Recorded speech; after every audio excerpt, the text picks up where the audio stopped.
అందరికీ నమస్కారం అండి. మరి ఈరోజు చాలా ఆనందంగా ఉంది. ఎందుకంటే నేను 20 సంవత్సరాల నుంచి కూడా అమ్మవారి ప్రభావం గురించి నాకు తెలుసు. అది 20 సంవత్సరాలు బట్టి రావాలని ప్రయత్నం చేశాను, కానీ ఎప్పుడు నాకు అవకాశం దొరకలేదు. మరి ఈసారి నా అదృష్టం నా కొడుకుతో సహా వచ్చి అమ్మవారి దర్శనం చేసుకోవాలని అదృష్టం నాకు వచ్చింది. అలాగే రఘురామరావు గారు కానీ, తాతయ్య గారు కానీ మేమందరం కూడా ఒక కుటుంబంలో ఉండేవాళ్ళం మేము. మంత్రిగా రఘురామరావు గారు ఉన్నప్పుడు, అలాగే తాతయ్య గారు లాస్ట్ టైము ఈ టైము ఎమ్మెల్యేగా అంతా కలిసి ఒక అన్నదమ్ముల్లాగా కుటుంబంలాగా ఉండేవాళ్ళు. రఘురామ గారు నా వయసు ఇచ్చింది ఒకటి అనుకుంటాను, నెలల తేడా అంతే. 70 వచ్చేస్తున్నాయి మాకు. నేను ఈవేళ అమ్మవారిని ముఖ్యంగా కోరుకున్నది ఏంటంటే, అది చెప్పాలి మనసులో మాట. 83లో ఎన్టీ రామారావు గారు పిలిచి నాకు ఎమ్మెల్యే సీట్ ఇచ్చారు. అప్పుడు నా వయసు 25 సంవత్సరాలు, ఫస్ట్ టైం ఎమ్మెల్యే. అప్పటి నుంచి ఇప్పుడు వరకు ఇన్ని సంవత్సరాలు కూడా అదే పార్టీలో ఉండి నాకు అవకాశం ఇచ్చారు. నాకు ఈ స్థాయి వచ్చిందంటే ఎన్టీ రామారావు గారు, తెలుగుదేశం పార్టీ. అదే పార్టీలో ఎన్ని ఇబ్బందులు ఉన్నా, ఎన్ని ఇబ్బందులు పెట్టినా ఆ పార్టీని నమ్ముకొని పెద్ద ఆయనకి, చంద్రబాబు నాయుడు గారికి, ఇప్పుడు లోకేష్ గారికి కూడా మేము ఫ్రెండ్లీగా సేవ చేసుకుంటూ పార్టీకి ఉన్నాం. అలాగే నా అదృష్టం ఏంటంటే, నేను బ్రతికుండగా స్పీకర్ స్థానంలో ఉండగా మళ్ళీ నా కొడుక్కి రాజ్యసభ రావడం. అది కూడా మొదటి నుంచి పార్టీకి పనిచేస్తున్నాడు ఐటీడీపీలో. నేను దేవుడికి ఉన్నానంటే, నాకు ఏ స్థైర్యాన్ని ఇచ్చారో, బ్లెస్సింగ్స్ అని ఇచ్చారో దేవుడు కూడా, అమ్మవారు కూడా మా అబ్బాయికి అందరికీ కూడా ఆ స్థైర్యాన్ని, ధైర్యాన్ని ఇచ్చి ఆశీర్వదించి, నేను ఇప్పుడు వరకు నేను సేవ చేశాను. రాబోయే రోజుల్లో ఈ పార్టీకి మా కొడుకు సేవ చేయాలి.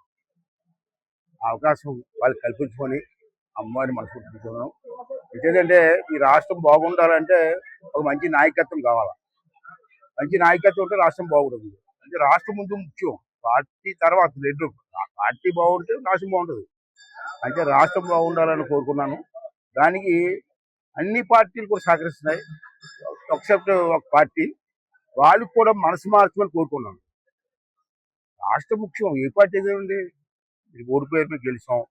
5 సంవత్సరాలు మేము చేసి మంచి కార్యక్రమం మీరు కూడా సపోర్ట్ చేస్తే రాష్ట్రం బాగుంటుంది.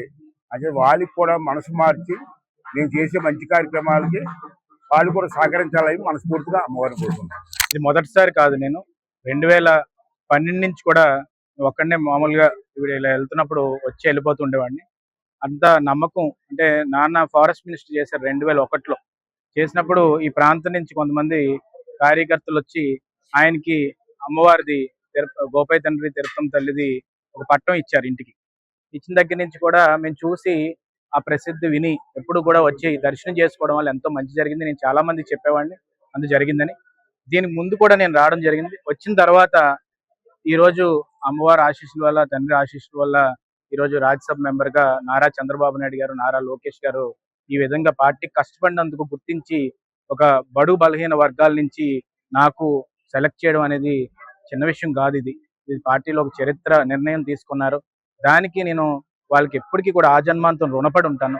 ఎందుకంటే కష్టపడిన వాళ్ళు గుర్తించడం అనేది ఈ తెలుగుదేశం పార్టీలో ఇవన్నీ జరగడం చూసి కార్యకర్తలకు కూడా ఒక నమ్మకం కలిగి ముందుగా గడుస్తున్నారు.